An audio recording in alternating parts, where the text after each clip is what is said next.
Was I really muted for that? So I guess I was muted for that, sorry. Again, my son's not here to help me with this. This is not a normal meeting, but I think it's important that we maintain some normalcy to this. And so as part of that, I thought it was important that we have our Memorial William Hunter Harridge Lecture. Fortunately, Dr. Fabry was kind enough to come up in person to deliver this lecture, and he will do that in just a second. I could spend an hour, actually I could spend a whole day telling you about him, because none of you really know him, but a lot of you know him, but know me. And so I can just say that we share a lot of similarities. So we were both born and raised in Chicago. We were both from Mediterranean parents, his being Italian, mine being Greek. We both went to Northwestern for undergrad. Actually, my head's not in there. We both, well, he went to medical school at Loyola, I work at Loyola. We're both really, really smart. Yeah, everyone here is laughing. You guys online can't hear that. But everyone started laughing. Actually, a couple people even fell out of their seats. Okay, that's where the similarities end. He is really, really smart. And I've said this to everyone I've ever met that I've talked to about him. He is by far the smartest person, not the smartest doctor, but the smartest person that I know. You hear the expression, jack of all trades, master of none. Well, he is the jack of all trades, master of all. Because everything he does very, very well, and usually better than anybody else. He actually trained and worked with Dr. Zollinger at the Ohio State University. So when I worked in his lab and we talked and did research on gastronoma, I mean, nobody knew that better than somebody that worked with Zollinger, right? We had this was before computers were really around when I worked in his lab. So there wasn't a good statistics program. Well, he wrote the statistics program that we used for all the research that I did, which, I mean, who does that, right? And especially a surgeon or a doctor doing that. Pretty amazing. He was a phenomenal clinician, an amazing surgeon. Over time became somewhat bored with that and needed a new challenge. So then he actually got a PhD in industrial and systems management engineering. When one of the courses was too hard for the actual professor to teach, and other students complained about it, he taught himself enough so that he actually taught the course to the remainder of the students, and then became a full professor in that department, and then actually took it and applied what he learned in industrial and systems management to medicine and to surgery, and helped better the university and really a lot of what we do in surgery through that. So I could go on and talk about him, but I'm going to let him talk some more. I am honored that he has agreed to come up here. He started out as my boss. He became my mentor, and now I've known him for over 30 years, and he is truly one of my closest friends. Vivian, who was my chief resident and is now my boss in Tampa, Dr. Gatan, actually laughed when I called him Dr. Fabry. I've known him for over 30 years. I still call him Dr. Fabry. But I present to you Dr. Peter Jeff Fabry, the annual Harridge Lecture. Thank you very much.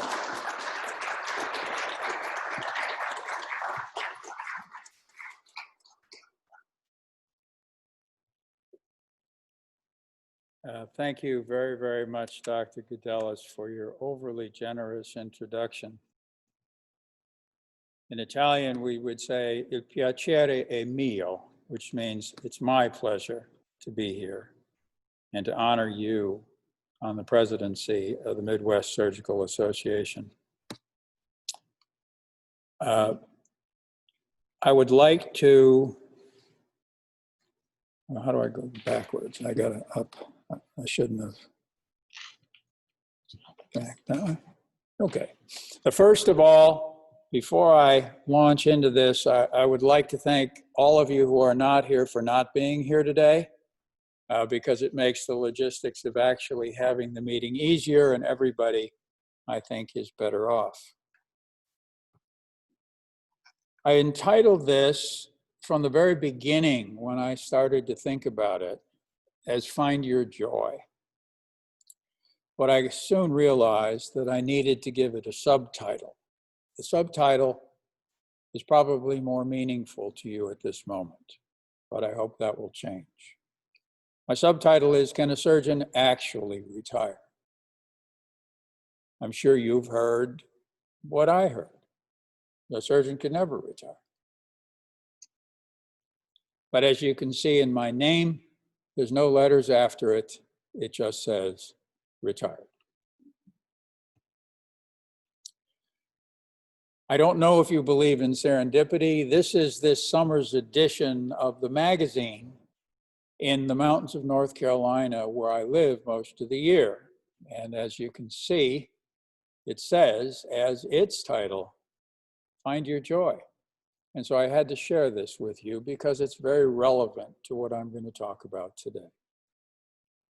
I need to tell you in advance, this is not going to be your typical invited lecture talking about typical surgical things.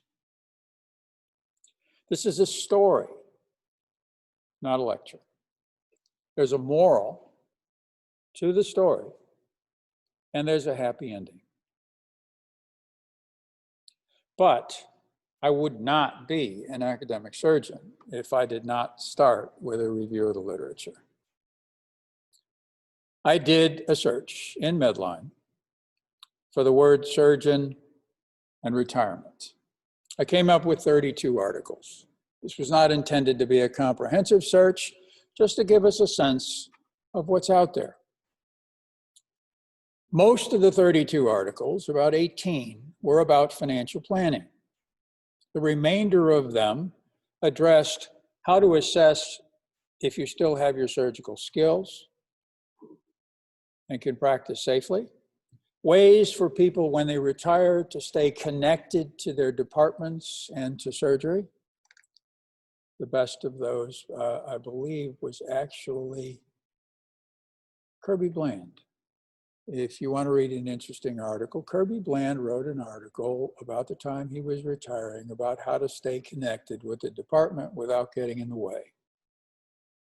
And then there's a few out there about malpractice tail coverage and what do you do about that. There was not one article in the medical literature about what do you do when you're retired. I have to give you an outline because it's a story. There is an introduction and background and events. There is a statement of the outcome. There's a story. There's a moral of the story. And then there's a conclusion and recommendations.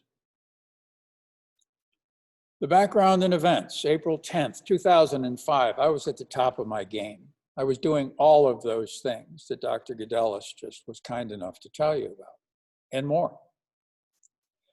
I was practicing surgery full-time. I was the designated institutional official at my institution with 750 residents and fellows and 82 programs. I ran a hospital. I did it all. I'm so sorry. Nobody heard me? Everyone's hearing you. The slides aren't advancing. Yeah, let me see.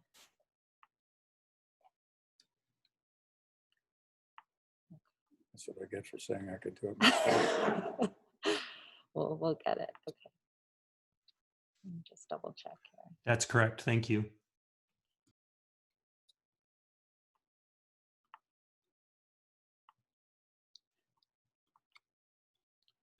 Bill, can you see the slides still? Yes, thank you. Thank you. Thanks. Thank you very much.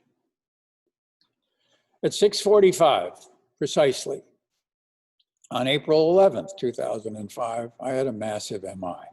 I learned firsthand what it feels like to have an elephant stand on your chest.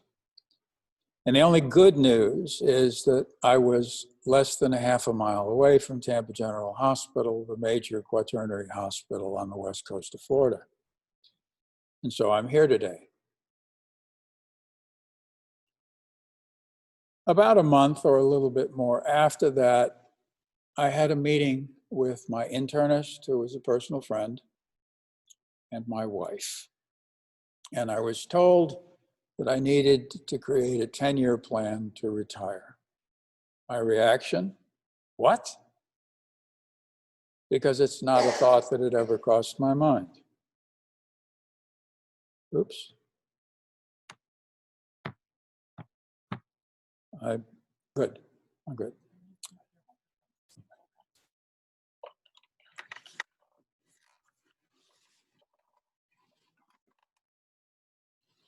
How's that? Is that better?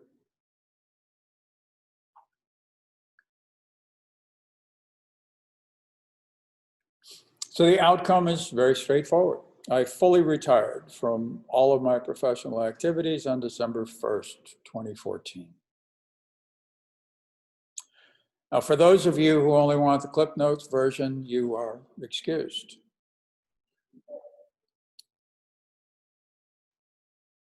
Because now I'm going to tell my story. My wife said to me at that meeting, I want you to start trying on hobbies. You have to seriously try, but you don't have to continue all of them. When you retire, I want you to be able to fill 7 days a week. I don't want you following me around the kitchen. So what do I do? Well, those of you who are from Chicago will recognize this figure, Louis Sullivan from Sullivan and Adler Architects. Those of you who have taken the Chicago River Architectural Boat Tour have seen a large percentage of his works. He's responsible for almost all of the architecture in downtown Chicago. But what he's really known for is his statement, form ever follows function. You've probably heard it a number of ways. I looked it up. This is actually how he wrote it in an architectural journal. Form ever follows function. That means in order for me to know what my retirement was going to look like, I had to figure out what it was supposed to do. Or more importantly, what was I supposed to do? I looked at my list of existing hobbies. I had done a lot of sailing. I won't bore you with my dossier, but I actually sailed in a small boat across the Atlantic. I liked listening to Bach organ music. When I retired from the University of South Florida, they wrote a very, very nice article about me, and they concluded that I would spend more time sailing and more time listening to Bach. I had done some very, very simple prior woodworking, throwing things through a little benchtop table saw. And my wife and I had taken prior lessons in ballroom dancing. That's the inventory in June of 2005. I have to say a word about financial planning, but with the note that this is not included in the story except to mention it. It turns out I was in very good shape. Much better shape than I probably could have done if I'd planned it. But it wasn't actually because I planned it. I hadn't really ever thought about retiring. I never thought about my retirement. I just got lucky. And if you don't get any other message from this presentation today, regardless of what your age is, sit down and plan what your retirement is. Even if it's to say, I'm not going to retire. Do it consciously and not passively.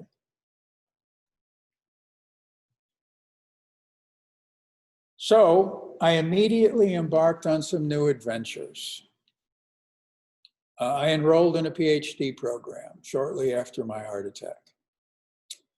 It's important to note that I had never taken a single course in engineering. By some flukes and quirks that I still don't understand, I met the entrance requirements for a PhD program in engineering. But the reality is I'd never taken any of those courses. And so it meant that when I started the PhD program, I had to teach myself an undergraduate curriculum in engineering just to be able to take my courses. I did a 40-hour apprenticeship in the Publix butcher shop. You're all familiar with Publix. If not, it's a very, very large chain like Kroger's. And you're going to say, how did I do that? Well, the answer is very simple, and I think it's very relevant to this presentation. I asked. I went to the manager of the butcher department, and I said, I'm a retired surgeon. I'm a retiring surgeon. I've operated with my hands all my life. I have good hand and eye skill. Would it be possible for me to spend time behind the counter with the butchers and learn how to cut meat? He said, well, it's fine with me, but I have to ask the store manager. Store manager said, I have to ask the district manager. The district manager said, I have to ask the regional manager. The regional manager says, I have to ask corporate. And they all said yes. So the message there is ask. And you're going to be surprised. Maybe not everybody's going to let you do everything you ask for, but a lot of them will. I did a 100-hour apprenticeship in clock repair. I have assembled and disassembled completely about 20 grandfather clocks. The mechanism, not the box. I did a 40-hour apprenticeship in hand woodworking at the Thomas Moser cabinet maker in Auburn, Maine. I took out subscriptions to woodworking magazines, cooking magazines, and a lot of others. And probably one of the more helpful things that I did is I bought a tablet and a Fire Stick, which made it really, really easy for me to start looking things up. Here I am at my graduation, and I just want to point out that the hood is not green. You all recall our hoods had green on the front. This one is orange. There were three unique aspects to my PhD. The first is I was the only graduate student in the entire university with tenure. The second, and probably most important to our conversation today, is that I went immediately on sabbatical upon graduation. When I returned from sabbatical, I was appointed as a full professor of engineering and given a series of courses to teach in engineering. My sabbatical in the fall of 2007 was at Northwestern University. I conducted a needs assessment for a curriculum in health systems engineering. And the reason that I chose Northwestern is that the two campuses were geographically separate. Engineering was up in Evanston, medicine was downtown. But more importantly, the headquarters of all the major medical organizations, the Joint Commission, the AMA, the American College of Surgeons, go on and on and on. They're all in Chicago. And so it made it really easy for me to interview all these people and gather information to determine what would a doctor need to actually understand how to use data. And from that, I created a curriculum of 4 master's level courses in human error and patient safety, optimization, health systems analytics, and Lean Six Sigma quality improvement. After my sabbatical, I created and taught 4 different types of true engineering courses, had nothing to do with healthcare, pure engineering. I also created the curriculum for both a certificate and master's program at my university in the College of Engineering and Health Systems Engineering. Took it all the way to approval. I continued as the DIO for GME for another 5 years. But I trained an endocrine surgeon to take my place, and I trained an intensivist to take over my intensive care unit. One of the most fun parts is I created and taught a curriculum for medical students who signed up for a 4-year program, 1 course a year in health systems engineering while they were in medical school. And when they got their MD, they also received a certificate in health systems engineering. And I wrote a book. Here's my book. It's all math. It's all computers, but I wrote it, and I haven't heard that it didn't work. I've written it so that a reasonably interested surgeon can read and understand the book and apply it to what he does. Okay, folks, enough of the story. It's showtime. That is, what am I doing in my retirement? You're all familiar with Yogi Berra. He's one of my heroes. And the longer I lived, the more I realized that he wasn't just making mistakes in talking. He was actually saying some really profound things. And this is one of them. He said, when you reach a fork in the road, take it. Why is that profound? Because in real life, the forks don't have signs. They don't have directions. You could easily go by a fork in the road and totally miss it if you're not prepared to look for it. The key is you have to be prepared. So one day I suddenly realized that what was really giving me joy in woodworking and most everything else is solving problems. I was hand planing the tops for a side table for my son's living room, and I suddenly realized that it wasn't the actual woodworking that gave me joy. It was the planning.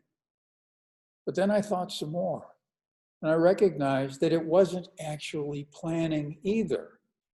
It was actually anticipating the problems, how to avoid the problems, and how to deal with the problems when they occur. And that's when the light went on. That's surgery.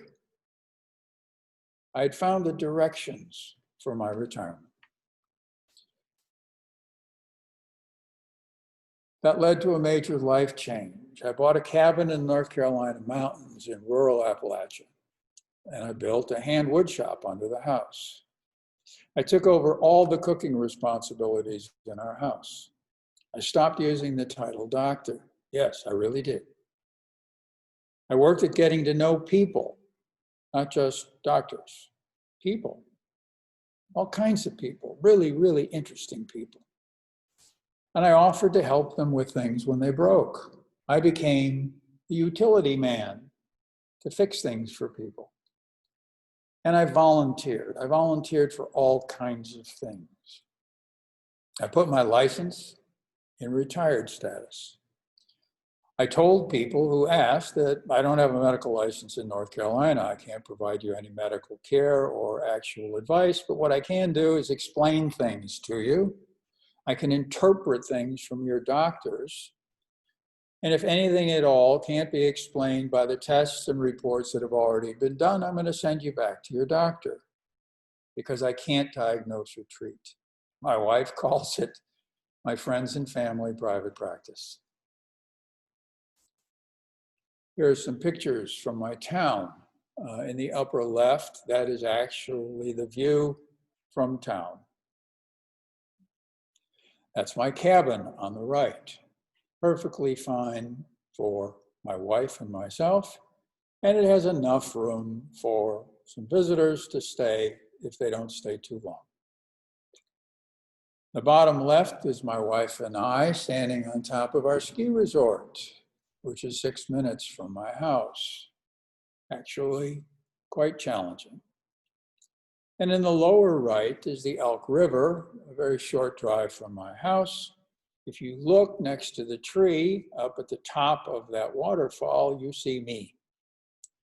This is a river where I frequently fly fish. I told you that I was a sailor and that they said that I was going to spend a lot of time sailing. I show you this slide to remind me to tell you that I sold my boat. And I haven't looked back. I haven't even thought about sailing. Even as I came across the ferry yesterday, I said it was pretty. I saw a sailboat. It's over.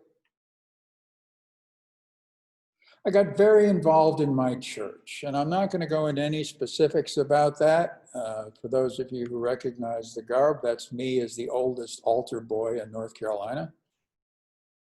The upper right picture is actually the original Catholic church in our county. That was the whole church. Bottom left is a picture, a painting done by a very, very well-known artist very, very recently, of St. Bernadette, which is the name of our church. The pastor actually asked me to come up with a secure way to hang this very dear and treasured painting in the church wall. And on the bottom right is a picture that is in our church, and I was given actually by a friend this painting as well. It's by a fellow named Toby Rosenthal from 1916, and it provides me inspiration on a regular basis.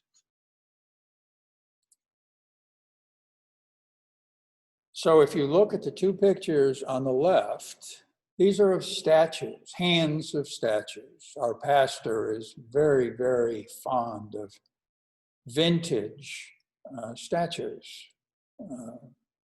And as you can see, both of the left side pictures are missing fingers. And so I actually carved those fingers, worked out the arrangements of the orientation, how they ought to part, what point, which way the joints should go. And on the right, you see the reimplanted fingers. And so I didn't entirely give up surgery. Upper left, you see my vintage metal planes. Almost all of those were bought at flea markets and antique shops. And that means I had to learn how to restore those planes. Upper right are some of my wood vintage planes and tools, and I had to learn how to repair those. The bottom left is actually a plane that I made from scratch completely, called a Philister rabbiting plane. And on the bottom right are some of my chisels to remind you that I also had to learn how to create what is called in the trade scary sharp tools. Here are a few of the pieces of furniture that I've made, all of them because I wanted to learn how to make a specific joint. And I'll only mention the upper left one. There was a very famous woodworker by the name of Sam Malouf, and he made a rocking chair and created this joint that you see here, but I could find no evidence that it had ever been used on something like this stool. And so I had to figure out how to do the Malouf joint by hand. He used machines, and how to make it strong enough that you could stand on this stool. All of these pictures are joints that I made myself learn how to do by hand so that I could make these pieces, all of which my wife said to me, could you make? And here are a few other pieces, each of them requiring a new set of techniques. I also took up cooking. I started out, because of my heritage, learning how to cook Tuscan food. You probably don't know this, but there are actually 10 provinces in Tuscany, and each of the 10 provinces has its own cuisine. And that meant I had to learn 10 different kinds of Tuscan cooking. And when I felt that I had been pretty accomplished in that, I decided to take on Venetian cooking as well. What Dr. Gedelis did not say is that I liked Bach so much that I decided I was going to learn how to play the pipe organ. And yes, in fact, I can play this pipe organ, and I can play Baroque classical music on this pipe organ, including pedals.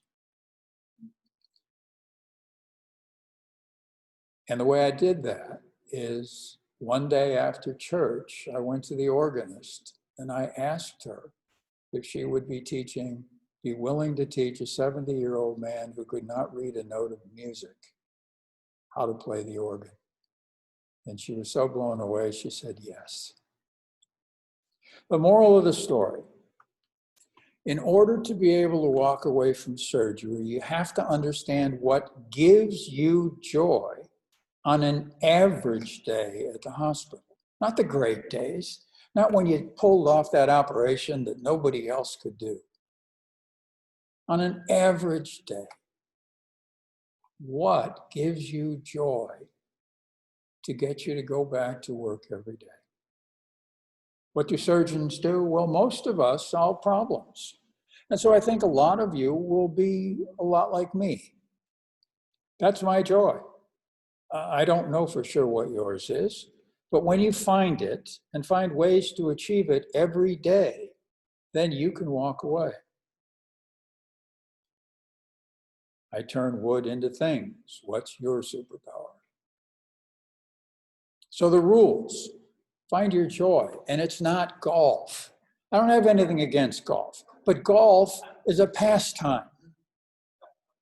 It's what you escape work to do, and that's not going to carry you through retirement. And that's why when you talk to people who say they're going to play more golf, most of them aren't very happy in retirement, because that's not going to replace the joy that kept you going for 40 years. Plan one thing for tomorrow. Now, most of us feel that there's something wrong if we don't have every minute of tomorrow already prearranged so that we're going to run out of time and work till 8 o'clock at night. It's in our genes. But you don't have to do that. You only have to plan one thing, and you will fill the rest of the day with things that you enjoy doing. And don't plan the day after tomorrow if you don't have to. Plan one thing for tomorrow. I believe this is key. At least it was key for me. You have to read. You have to learn. You have to prepare for what's next. I gave up sailing. I don't do nearly as much fly fishing. There's a number of other things that I don't do that I thought I was going to do. I tried them. And I decided not for right now. And then you have to prepare for what's after next, not just what's going to be in 3 months or 6 months. You need to start to prepare for what's after next. What are you going to be doing in 2 years, in 3 years, in 5 years? And start reading about it. Start learning about it. If it requires a new skill, start training for that skill. You've been reading to keep up for a long time. Now it's time to start reading for your future. So I have a couple of recommendations, and then I'm done. Yes, a surgeon can find a fulfilling life after surgery. Regardless of age, understand and plan your finances now. Identify what fundamental action gives you joy every average day, and start trying out hobbies that will lead you to that joy. Being a surgeon was the greatest accomplishment of my first life. But there are many more accomplishments, many more problems to solve, many more friends. I never learned anything in my life that didn't eventually turn out to have a use. Nothing. So I just keep learning. Life is an open book. Read it. Here are some pictures we actually convinced a young woman graphic designer to make that show the Four Seasons on Beach Mountain. I wanted to show you the real Four Seasons on Beach Mountain. The top left is my wife and me planting potatoes behind a 50-year-old John Deere tractor. The upper right is summertime, as seen from the top of our mountain with the clouds down below us. The bottom left is the absolutely incredible colors of fall. And yes, that's our back deck in the bottom right. But wait, you're asking yourself, how hard did I have to work to get where I am now? I mean, how can I give that up? And of course, you can continue as a surgeon. Most of us do. I'm not trying to tell you to retire. I just want you to see that it's possible. Or when you are financially secure and your kids are out of the nest, you can actually start over. You can make new contributions and face new challenges and find out that they're really a whole lot of fun because you actually have a choice. And instead of having a slide that says the end, I'm going to end with a slide that says the beginning, with an epilogue. And this is from The Lord of the Rings. It is not our part to master all the tides of the world, but to do what is in us for the succor of those years wherein we are set, uprooting the evil in the fields that we know, so that those who live after may have clean earth to till. What weather they shall have is not ours to rule. Thank you for your attention.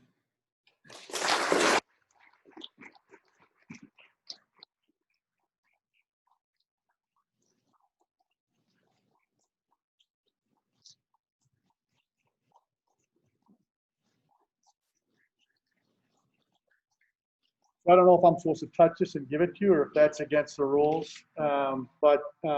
This plaque, the Midwest Surgical Association confers honorary membership to Peter J. Fabry, MD, PhD, so you got the titles after you there, for his contribution as a William Hunter Harridge Memorial Lecture, August 2020. Thank you very much.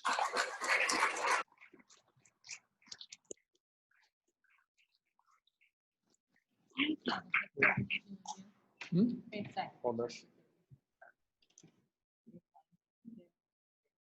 1, 2. We have Talk. Thank you. As you know, as we chatted out there, I brought my wife to hear this talk. I'm getting an echo. Those are reverberations within your brain, sir.